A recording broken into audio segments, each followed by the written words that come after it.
Hello, fellow yappers. I'm Richie. And I'm Shalini, and we're your hosts of Binge Yap Repeat. We're two best friends who spend an embarrassing amount of time binge watching TV, and honestly, we just need to talk about it. If you're here, we're guessing you do too. Fair warning, this is a spoiler-friendly zone. We will be discussing lots of spoilers.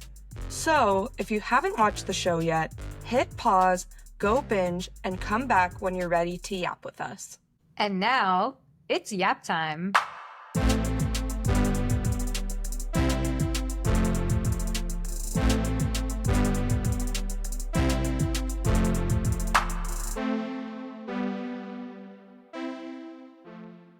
Hello, everyone. Welcome back to Binge Yap Repeat. I am joined here by one of my best friends, Poonim. Everyone say hi to Poonim. What the fuck is a Poonim?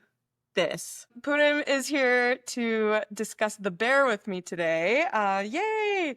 A show which we both love and Ruchi does not watch. Tragic. So it was only appropriate to bring on Poonim for this epic discussion. I love The Bear so much. You actually put me onto this show.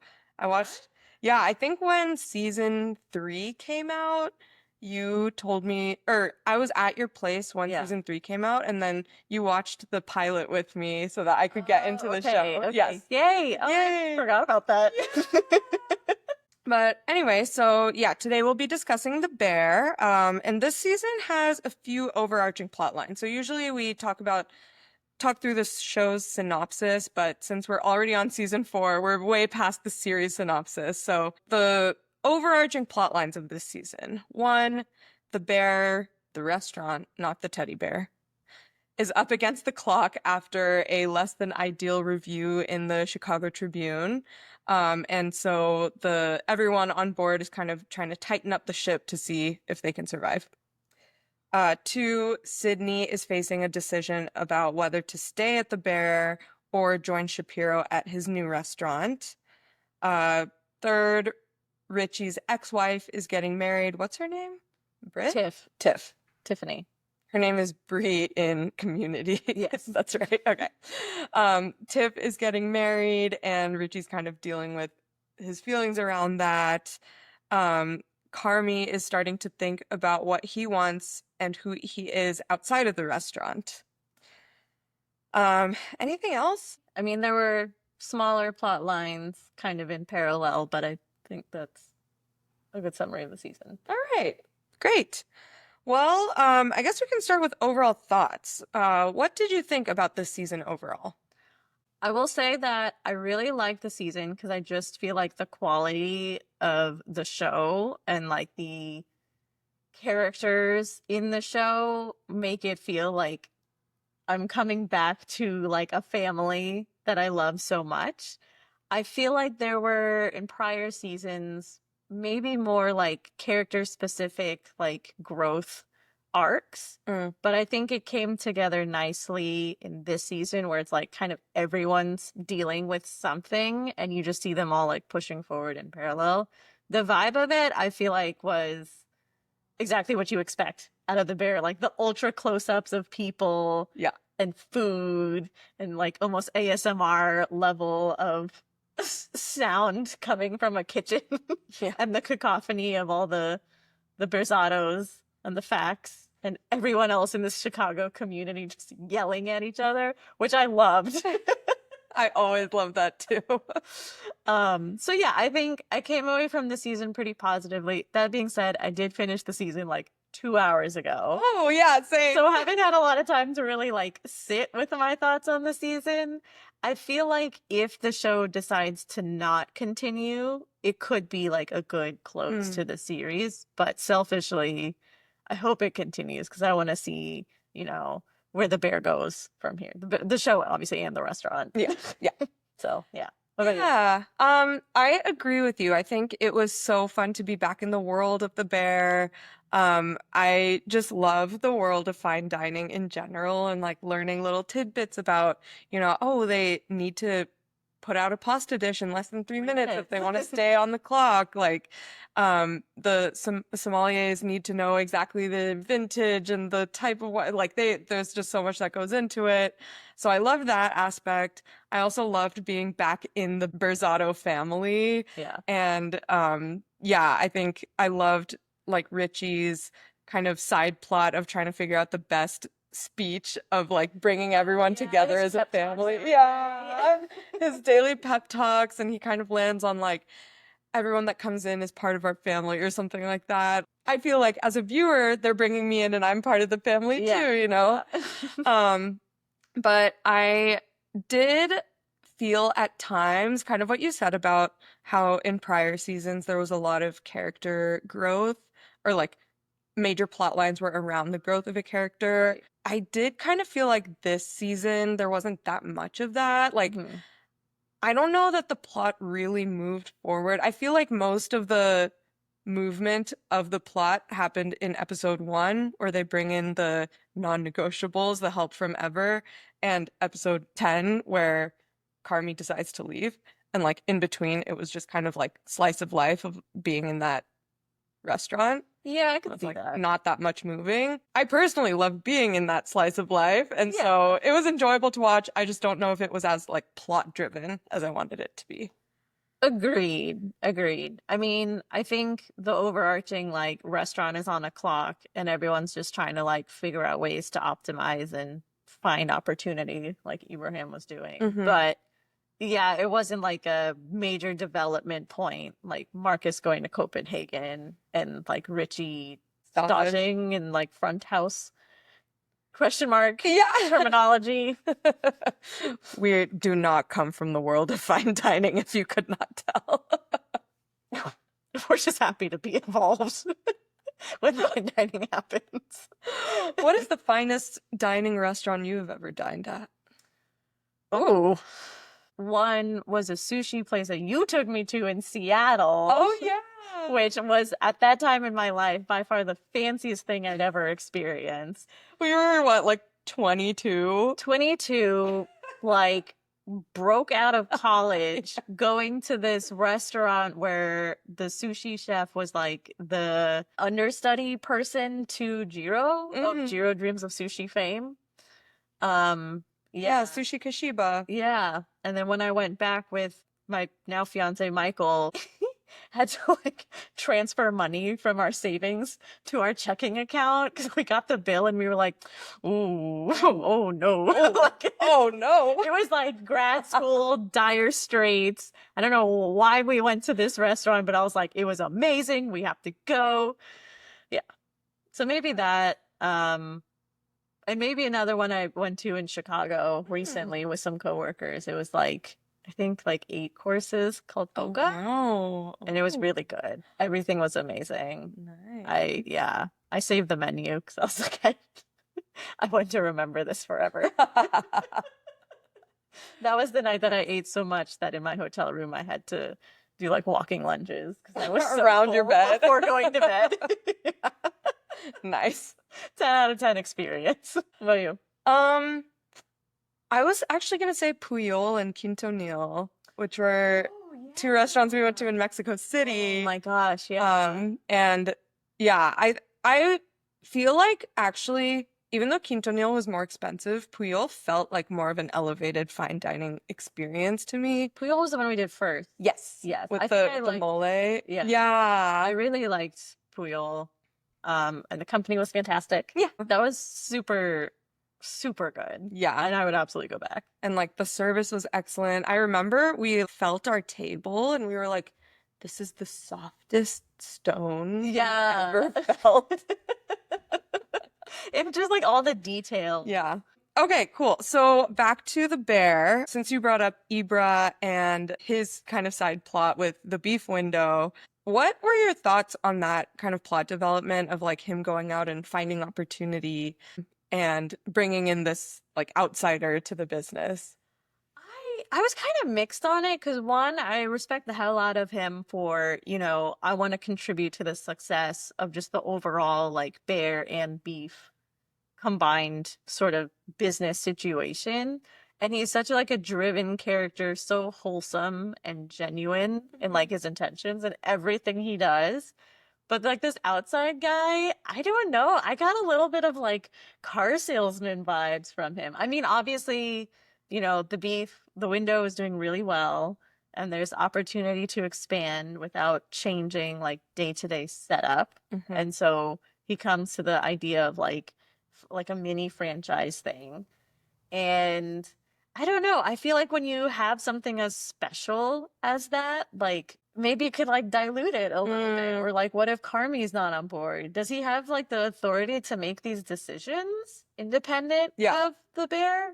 So that's why I was a little like, I don't know about this guy. I'm a little sus. I'm a little bit sus. Yeah, I felt similarly. I was a little confused why Ibra thought to bring him in, or like, yeah, just why. Okay, well, first of all, when they showed like the P&L statement of like, okay, combined, the bear is not doing well, but if you break out the bear restaurant from the beef window, obviously the beef window is doing great. I was like, well, then there's your answer. Do more beef. Yeah. And then they took all season to come to that conclusion. Yeah. I was like, why didn't computer come up with that? Why didn't Jimmy come up with that? Yeah. So I thought the solution was a bit obvious, but then also, yeah, I was confused about like, what's Ibra's motive here? Is he trying to take the beef away from the bear? Like, is he? Yeah, I think it turned out like he was staying pretty loyal to Carmy, but like in the middle, before he showed how he felt about Carmy, I was like, what's he trying to do here? Is he trying to like steal the beef or like replicate the beef somewhere else? So I was a little confused about that, but yeah, so it was nice to see Ibra's shift in mentality from prior seasons to this one.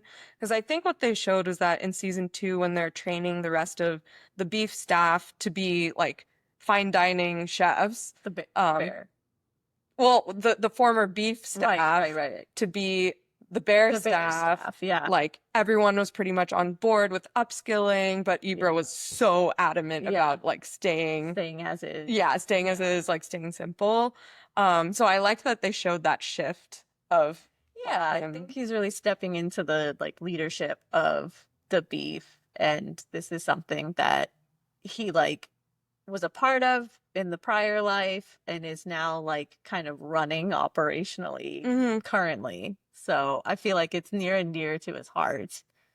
But yeah, to your point, like I don't know what the like end game was. I know it kind of seems like they're gonna franchise the beef, and then that will kind of fund the bear, even if the bear is constantly non-profitable. Which is kind of funny. That line flattened out, so maybe there's hope. Maybe there's hope. Maybe there's hope. Maybe not having Carmy there will actually help it be profitable. Yeah. I do think that is true. Yeah.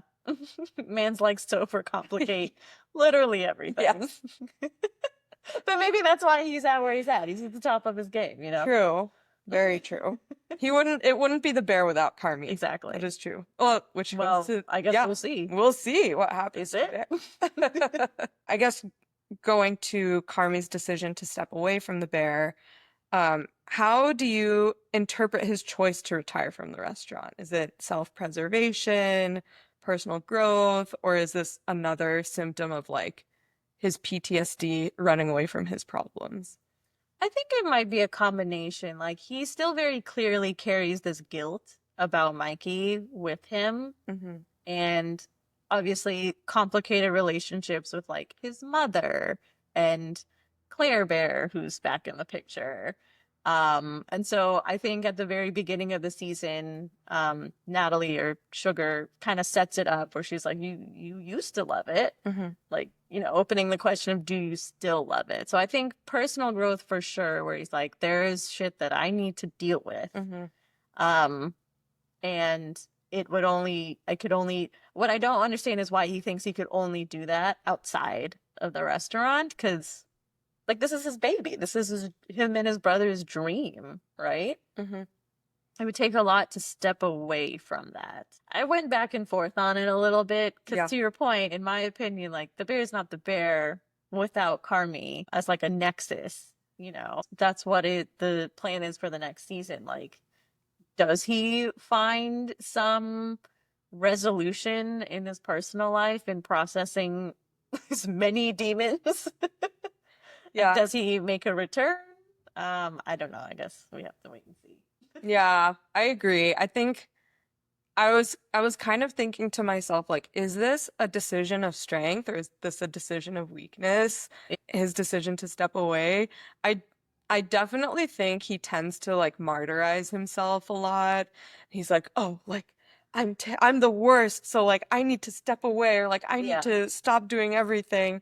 And it's like, well, no, what would be helpful is if you just like did things and did them in a way that was helpful. Yes. It's like maybe not new dishes every day, maybe new dishes every month, every week.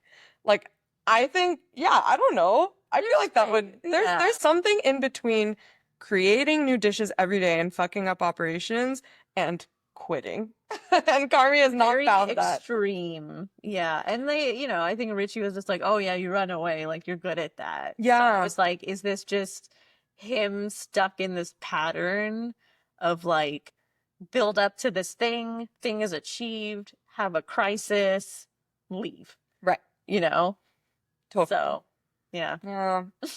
I'm curious to see, yeah, how he is involved next season. Hopefully there is a next season. As of right now, The Bear has not been renewed for a 5th season. Interesting. So yeah, so I guess we don't know if there will be a season 5. Whoop, whoop, whoop, whoop, whoop. Just a small oopsie doopsie yappers. As of yesterday, July 1st, FX has confirmed that there will be a season 5 of The Bear. So as of recording the episode with Poonim, there was no confirmation, but as of July 1st, we have confirmation. There will be a season 5. So enjoy, and with that, back to the show. If there is a season 5, I'm curious to see how Carmy will be involved. Random question for you. Why does everyone treat Neil Fack like a baby boy? I never understood that. I feel like because he just like his attitudes and the way he talks and the way he interacts with like the world around him is very like childlike, but I also think that maybe that's something that just carried from their childhood, that he is this like sweet baby angel little boy, but he's also Like 40 years old? yeah, always walking like this because he doesn't know what to do with his hands. He's like, this is a nice place. This is nice. This is nice. Like, this is a fancy place. It's like, stop doing shit with your hands. Also tasting the wine and it's like, Skittles? It's not Skittles. No, It's not Skittles. It's not Skittles. Easily one of my favorite characters Yes. because of just like the comic relief the facts provide. Oh my God, all of the facts are so hilarious. I loved when Brie Larson came. Well, Yeah. I loved when Natalie Sugar was talking about Francie Fack. Every time she was like, oh, Francie fucking Fack. Natalie. And then when Brie Larson does come in, she's like, Francie fucking Fack. that was on site for Natalie. Like, and I don't think we don't ever find out what happened. She just says that her best friend betrayed her, right? Yeah. And both of them feel Both like of them feel that way, which I thought was so funny at a wedding. Just like Natalie just on site, just getting into it, wasting no time. and we find out they did hook up. Question mark? Yeah. That seemed to be like randomly thrown in the middle of their like epic beef at a wedding. No pun intended. Yeah. And then Pete was like, are you in love with her? And Sugar's like, no, babe. No. So cute. But yeah, I love Brie Larson. I thought yes. she played Francie funny. Fack so well. I love how she's giving her brothers a pep talk about their girls. Like, she's so mean to our girlfriends. She's like, Kelly could be the real thing. And she's She's like, no. You boys, I love you boys so much. You've got to get your head in the game. I was like, oh, damn. Okay, one thing I wanted to get your thoughts on. So maybe this is a hot take. I kind of felt like a lot of the things that happened this season were kind of fan service. Like, for example, I think bringing in the people from Ever, We had Sarah Ramos, who's like Richie's kind of love interest, and then like the two guys that Richie staged with. Mm-hmm. And then we have Luca, a dessert chef. I don't know if I found that super realistic because like the bear obviously can't afford them. Yeah. They're staging, so they don't have to be paid, but like in what world would they agree to that? Why are they doing charity for this restaurant? I don't know. I feel like the vibe that I got, and I don't know how realistic it is, obviously. But I feel like it's about the relationships, and it's like once you're in with like the community, then it's this, you came in stage and learned a lot, and we developed this relationship, professional or, even personal to a certain extent of like friendships. And like, I am willing to come do this to come like help you out, even if it's temporary. Because we know that the like gang that Richie hung out with, that restaurant closed. It was Olivia Colman's restaurant. Ever. Yeah, whatever her character's name was. I don't remember. And like Luca, I mean, I don't mind seeing Luca on the screen. Hot chef.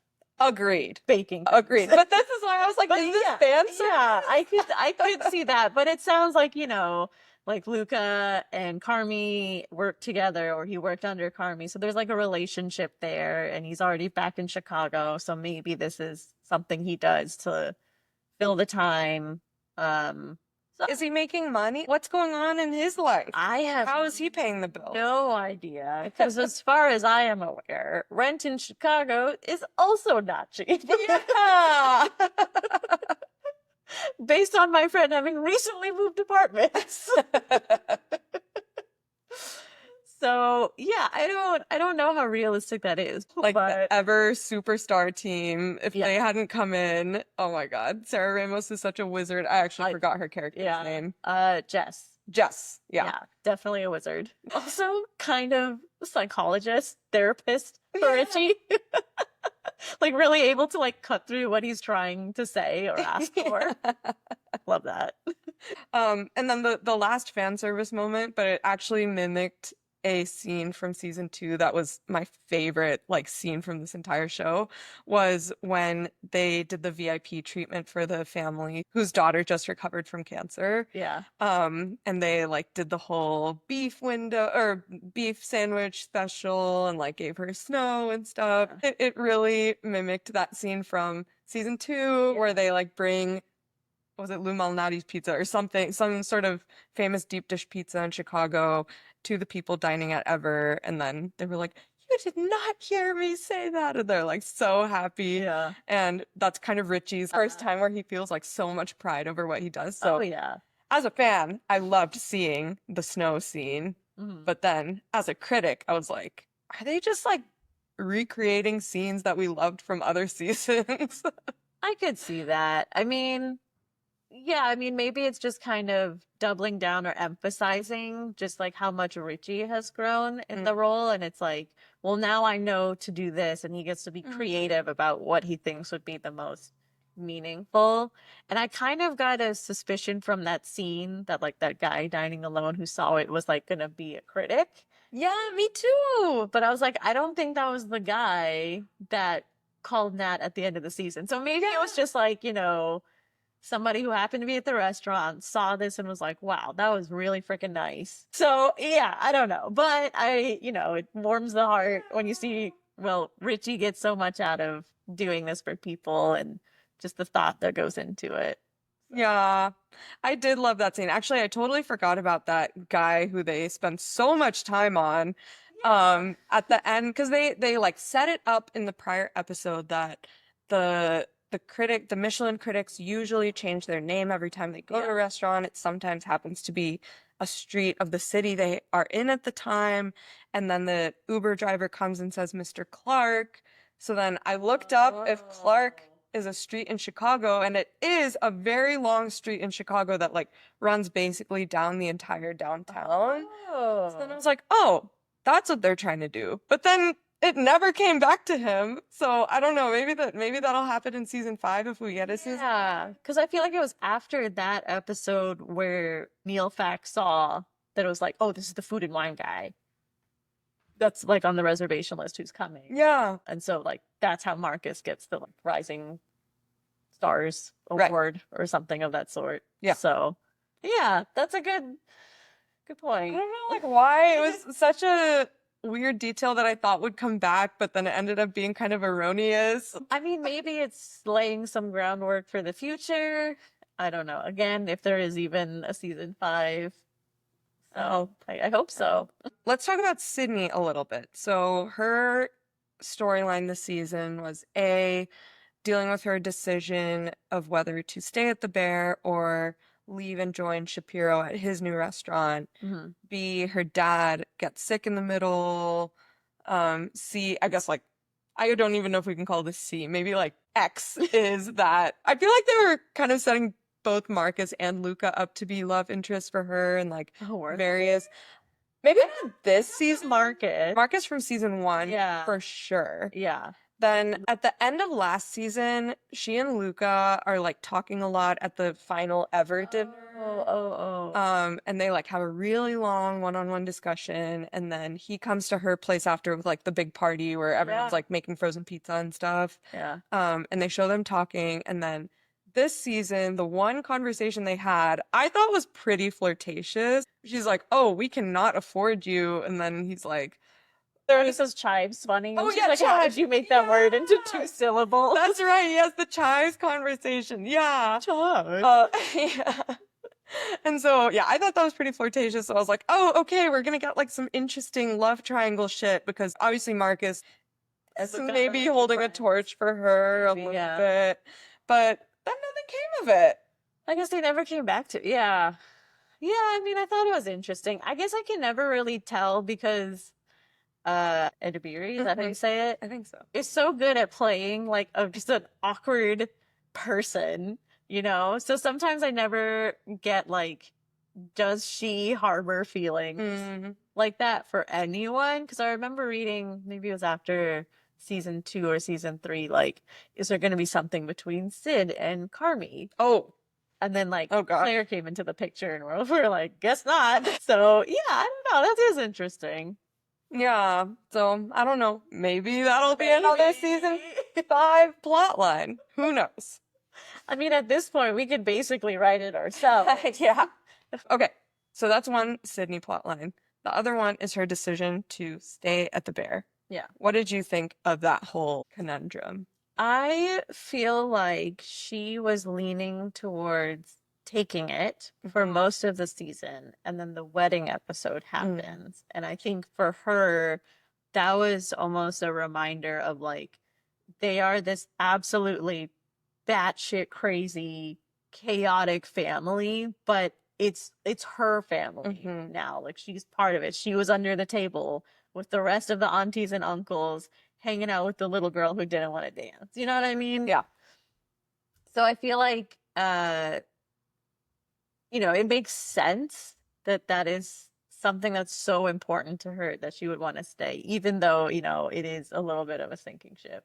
I did think it was really, really funny in the episode where she's hanging out with her cousin getting her hair done, and the calls from Shapiro, and just, I don't know if you could call them microaggressions, but just comments like, oh, have you seen good hair? And he like doesn't know that, you know, her hair appointment's not going to be just an hour and stuff like that. And she's like, thank you, but yeah, you didn't have to. Okay.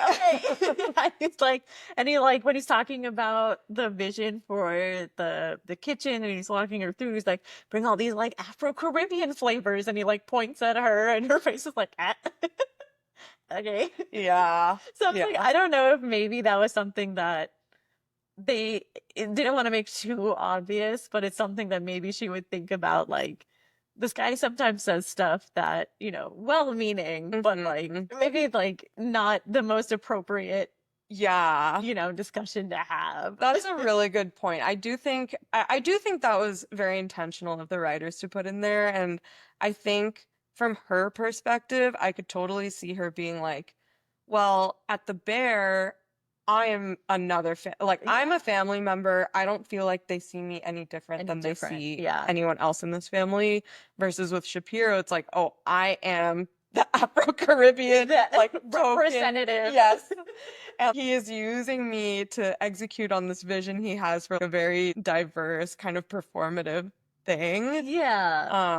And even if it's well intentioned, it's just uncomfortable. Yeah. And she just feels like more a part of the family with the bear. Yeah. And she brings that up when she's having her rant, her metaphor rant to her niece about the sleepovers. Yeah. Where she's like, what is like this chaotic family, but you know, when it's good, it's really, really good.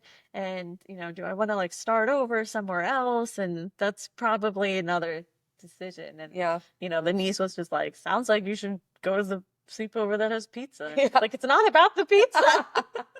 She's like, pizza sounds pretty good to me. Like, just the fact that she was pushing back on like what the niece was saying Yeah. was like, maybe deep down she already kind of knew. Yeah. I feel like that too. It's like her heart was telling her to stay, but her head was like, that's a stupid decision. You should Yeah. consider other options. And then Yeah. I agree that the wedding like really solidified it. Yeah. And then at the end, when, you know, Carmy was just like, oh, yeah, you were just like waiting to get out of here. Like, I don't know what exactly pegged her as a flight risk. Because I don't think that she, you know, she invested a lot of time in the development of the bear and everything. And like, obviously, she's very stressed, but she came to work with Carmy. Yes. Like, that was the whole intention of like how she got, you know, Yeah, she joined the the beef. beef in the first place. Yeah. So I was a little confused about that, and maybe Carmy was just bringing that up because Shapiro had called him, which I thought was a little shady. Yeah, Like, super shady. I guess if they're friends or whatever, but like, super shady. yeah, It's like that was uh, clearly an emotional move of Shapiro. yeah, but I guess he called Carmy before she had told him her Oh. decision. That's just stupid of Shapiro to do. It's like you're kind of sabotaging yourself. Or just like, you know, it's manipulative. Like, I'm going to plant this seed in Carmy's mind that Sydney's not all the way in the bear. And that could fracture that relationship and, you know, get her to my side. And Carmen's reaction to that is just like, put her into the contract, take himself out? Question mark? Oh, Carmy. Like, I just think if for Shapiro to have done that, that was a huge risk of Carmy telling Sydney that he knows that she's talking to Shapiro, and then Sydney would be like, so I can't trust Shapiro. I'm never going to go work for him. Exactly. That would be my reaction. Yeah. And then they mentioned in like the last of like, oh, we never got to talk about this. But I'm like, how much time has passed that they didn't have the opportunity to just have a quick one-on-one somewhere in the kitchen or outside the restaurant or, you know, during the wedding. Like, I have to imagine, and the clock had, you know, the hours on it. If I just took the time to divide by 24 and give me the days, that's 2 months. Season span. Okay, 2 months. So they didn't have a chance to talk about this for 2 months? I know. Or even 1 month? Like Unrealistic. after she gets back, after her dad has his heart attack? Like, Yeah. communication. Not Carmy's strong suit. No. Also not Sydney's Not strong Sydney's strong suit. Her in the empty basketball court. Like, if you miss this, then you are a failure. Blah, blah, blah. Sydney, the overthinker. Yeah, Sydney. Oh my God. And then her calling Shapiro, I was cringing so hard. She had like her professional voice on, and I was like, oh God. So that's all I wanted to say. Yeah. Think you're good. So in the episode where Sydney's getting her hair done, and she and her niece go to the store, and then they talk about gummy worms, and Sydney's like, I ate so many that my teeth hurt, and then at the end, you see her eating it. Holding her jaw. Yeah, and she's like, oh. I thought maybe that was a symbol for her experience at the bear, where like she's so in on it, but too much of it actually comes back and hurts her. Or the thing that she loves the most is also the thing that hurts her. Yeah. Which I feel like is also applicable to Carmen. Yes, very true. Yeah. Very true. Yeah. So maybe it's just like the bear as this toxic passion, Yeah. you know? Yeah. But yeah, that's a good point. I have to say, I love that episode. I thought it was so funny when her cousin was just like, "Oh yeah, there's no more hair. I need to run out and get some." She's just the slow turn in horror with like only 3/4 of her hair done, and then goes to talk to this 11-year-old. I felt so seen because I don't know how to talk to children. She's just hanging by the doorway, like, "Hey," With her like fuck ass half done hair. so good. I burst out laughing. She has to put on a beanie to go out in public. Poor girl going out in public in the middle of a hair appointment. Oh my gosh. But in a way, that episode to me was Sydney reconnecting with her family. Yeah. And just like how nice it is to be surrounded by like your people, you know? And even if it took a little bit to break the ice with her niece, it took a little bit of convincing of her cousin that, 3 Fridays from now, we're going to go out, we're going to call the other cousin, and it's going to be a rager of a night. Like, stuff like that. Like, I think it was also a good reminder for her of like, family is important. And so maybe that also like factored into her decision. Yeah, totally. Importance of family at work and in life. Yeah, like people who see you for who you are, not what you do. Oh, one line that I really loved was between Luca and Marcus. They're having a conversation, and Marcus is like, I feel like, what did he say? It was something like, if you don't have your life together, you can't make good food or something. But then Luca was like, another way to look at it is that our work tastes the way it does because of what happened in our life to get here. Oh yeah, And I love the mess. Like if there's mess in your life, there's mess in the work that you do or something. Yes. Like that. Yeah, that's what Marcus says. Yes. I loved that line from Luca. Yeah. That's so true. Yeah, you are a product of your experiences, both good and bad. Getting through whatever trials and tribulations gets you to the point where you can create these beautiful things. Absolutely. And also, like, Carmy wouldn't be the artist that he is without all of the issues that he has. Yeah. Yeah. And his upbringing and, his drive to get out and spend some time in French Laundry with the other guy from Community who yelled at him. Oh, yeah. Oh, yeah. So many actors from Community in the show. I'm waiting for Danny Pudi. Oh, Danny Pudi season 5. Our boy. Oh my God. Yeah, first Danny Pudi lived in Pasadena. That was also the college town where Poonim and I went to college, and we saw him everywhere. The Trader Joe's parking lot, running next to campus. Yeah. A true local. Yeah. What's that? There's an episode of How I Met Your Mother where, is it Maury Povich or something? Where it's like you're not a real New Yorker until you see Maury Povich. And I feel like you're not a true Pasadena-ite until you see Danny Pudi. Danny Pudi and the Dirty Dina. Let's go. Get that man to Chicago. Oh, did you notice that the computer was like in head-to-toe Raiders gear. I was like, where did this come from? So random. Is this man from Oakland, California? Maybe. I don't know. He was fully dripped out in Raiders fan gear. Yeah. And I don't know if they ever explained that. Did he get this much screen time in prior seasons? Because I feel like I don't remember seeing computer this much. Definitely not this much. Like, But I feel like we saw him every now and then, and I wasn't totally clear on his role, relationship. I just knew he was like money guy. Yeah, like finance numbers guy. Yeah, but I don't know. When Ibra was talking to that guy about the beef, he was just like, I just gave him like, tables with numbers and colored charts and stuff, and it's like, oh, okay. Either way, computer, kind of hilarious side character. Just like, shows up, installs a clock, decked out in Raiders gear. Where did he come from? Where did he go? No one knows. Cotton Eye Joe. Cotton Eye Joe. In the very first episode, just a funny line, when they're talking about the issues they have, and someone's like, oh, well, 3 people quit. And they're like, who quit? And someone's like, Eric, Debbie, and David. And Carmy and Sydney are both like, who the fuck are Eric, Debbie, and David? They're like, David was chill. Eric was okay. I was like, One thing that really frustrated me was that after Carmy has this big moment, he's about to take the train home, and then he's like, wait, this isn't what I want to do. And you see him running, running, running. And that was the same episode where someone points out to him that he hasn't seen his fucking niece yet. yeah, And so I was like, he better be going to his niece right now. But no, No. of course, he goes to Claire Bear. Claire Bear.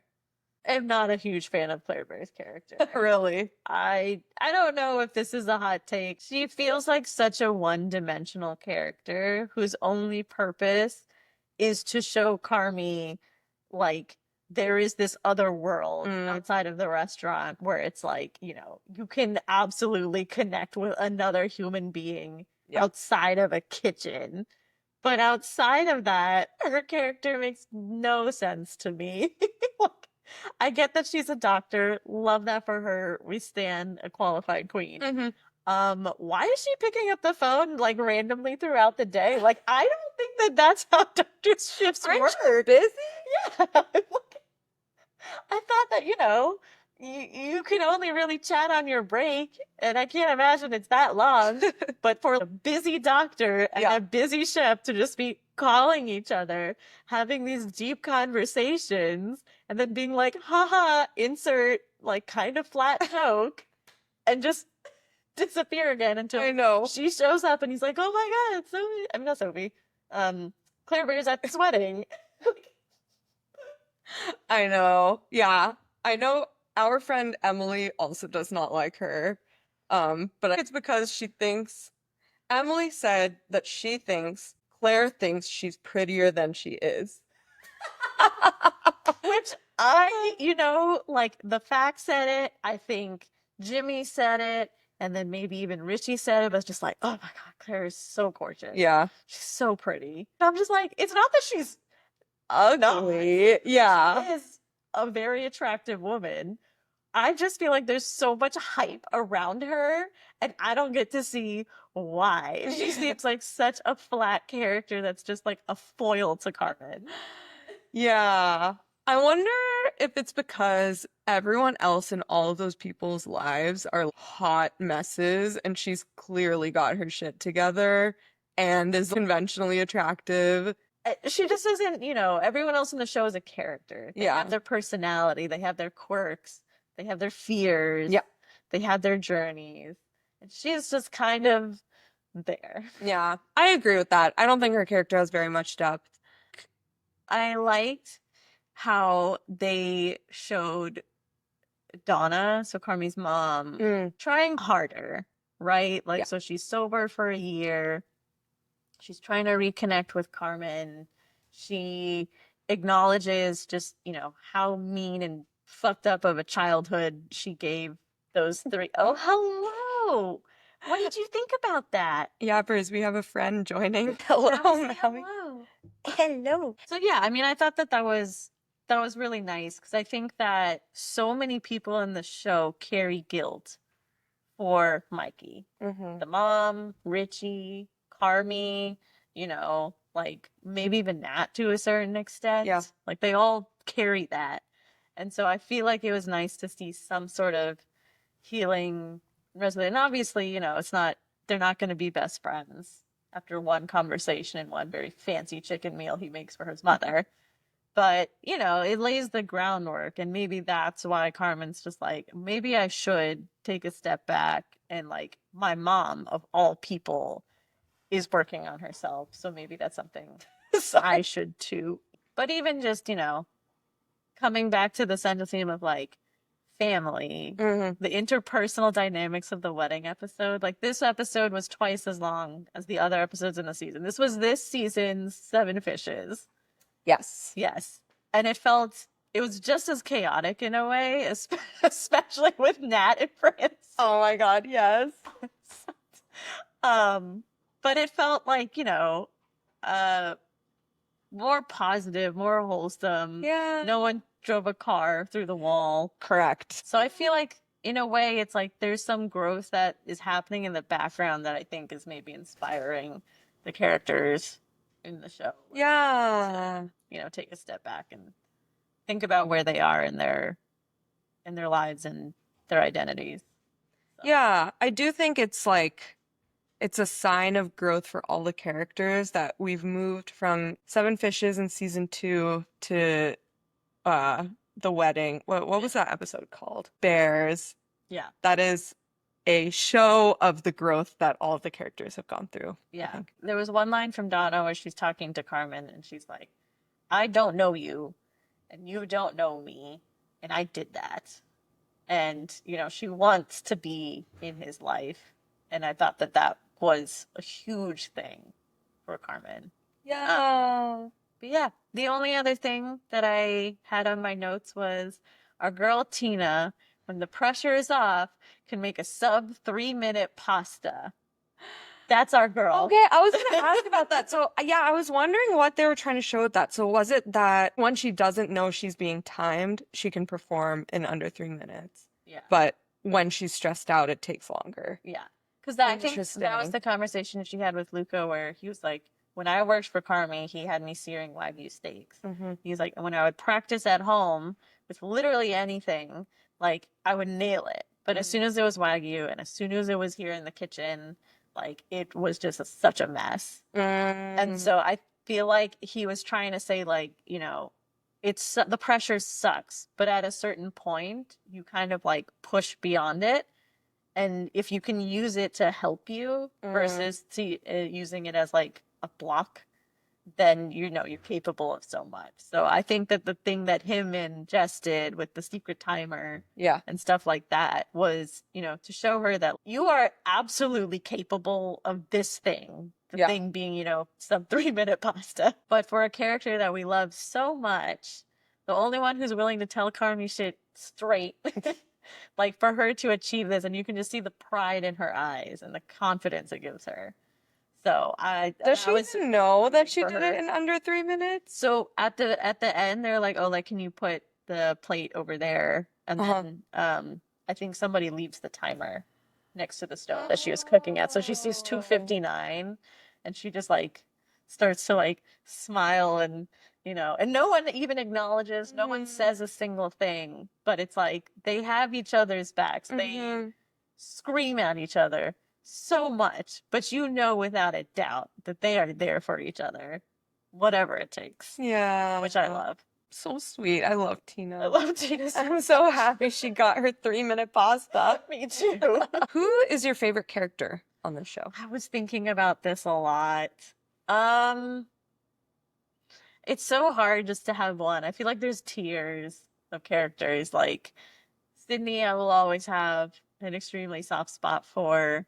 I think the facts are just so funny. I think they are just so out of pocket, outrageous. There's nothing to do with the rest of the show, but at one point it just cuts to them in the parking lot, like, work quietly! But they're just like screaming at each other. Yeah, I feel like Sid and then maybe Tina. Marcus, definitely Marcus is up there. Yeah, maybe those three. Yeah. Yeah, those are great. I think Richie will forever be my favorite character. He has been my favorite character since his stage episode in season 2, and I love him so much. What he's had as a character and as a person, as a father, as like head of front house and everything, like incredible. Chef's kiss, no notes. Love Richie. Chef's kiss, no pun intended. We're killing it this episode. Yeah, I'll never forget in that episode where he stages at Ever, when he like hears the people talking about how they want deep dish pizza, and then he like goes running into the kitchen and he's like, "Chef!" And she's like, "Quiet, please, quiet." And then he announces what he wants, and then he's like, "Can I go serve it to them? Can I go serve it to them?" And then she's like, "Go get him, Richie." And I was like, that's like one of the best episodes of television for me ever. Oh yeah. I think that one was Ever. No pun intended. Jesus. Yeah, no, it was, I hard agree. So good. And as a character, like you can really see him take on responsibility after the review.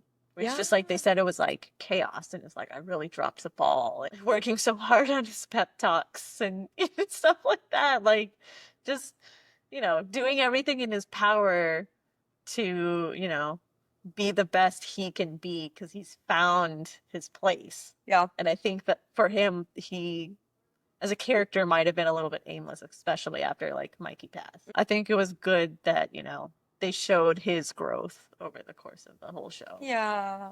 Love him. Love Richie. Cool. Well, what would you rate this season? Actually, I'm curious what you would rate each season, if you remember. Ooh. Season 1, I remember really liking, but it being like Uncut Gems level of chaos. So maybe like a 7 or an 8. 2, I thought was maybe somewhere around there. I feel like I don't remember it as clearly, but for those like standout episodes. 3, I thought was a little bit more serious in nature, but you still got to see like significant growth in some of the characters. So I would put it at maybe like 7 and 8. This season, I'm gonna say maybe 7. So like still a really stellar season, not the best. Maybe like seasons 1 and 2 were closer to an 8. Yeah. Yeah. I think I'm with you directionally. I think seasons 1 and 2 were definitely my favorite. Season 2 was for sure my favorite. I would have probably put that at like a 9 or so. Season 3, I think, like dropped off a little bit. Granted, I did binge seasons 1 through 3 all at once because I so was you could have a catching more up. direct comparison. Yeah, so I think like once season 3 started, I was like, okay, I can tell like there were a few years between season 2 and season 3. It feels a little different. So I think I would have given that one like a 7 as well, probably. I would give this season an 8. I think it was so great being back in the world. I thought the acting was so amazing across the board. They say so much with just their facial expression. Yes, the face acting is so good. And whoever does the lighting for the show, I feel like at this point they know the angles to shine a light on Jeremy Allen White's eyes. Oh like my God. those blue They eyes. were like White They're Walker just like eyes. glowing in half of his scene. Especially when he was under the table looking at Claire, I was like, the blue is bluing. I was gonna say in the very first episode where he's talking to Mikey in the flashback, and it's like the sun from the window over the sink is just like hitting his eyes, not the sink, the stove, and it's just like hitting his eyes at that angle, and I was like, people with blue eyes. Sometimes so intense. So intense. Like that blue eye filter. Oh, yeah. Okay. So yeah. Binge in progress. This is our segment where we talk about what else we're watching outside of the show that we just covered. So, Poonim, what are you binging right now? Well, Mike and I just finished Andor, which for any Star Wars fans is basically the lead up to the events of Rogue One. Phenomenal. Shattered me emotionally, and I will be thinking about that show for a very long time. On the completely opposite end of the spectrum, Love Island, baby. Let's go. Love Island USA season 7. Yes. Oh my gosh. I am not caught up. I think I watched maybe the first week of episodes. Like I made it past the first After Sun. So I have quite a bit of catching up to do, but I have so much FOMO for all like the TikToks and the Instagram and the memes. Same. I am watching Survivor 47 with my sister. This is like Survivor season of my life right now. I've been watching Survivor with my sister for a few months now. But we've now moved on to season 47. And I'm also rewatching How I Met Your Mother just because I was due for another rewatch. I feel like I kept hearing references and I was like, man, it's been like over a year, I think, since I rewatched it, so it's time. Is that your annual rewatch show? I guess so. Probably, yeah, because I guess Gilmore Girls is like my perpetual rewatch show. We know. And then How I Met Your Mother is like, yeah, about once a year I'll go through. It's just so much faster to get through. Yeah, that's true. Yeah. That makes sense. All right. Well, Thanks thanks for joining us, Poonim. for having me.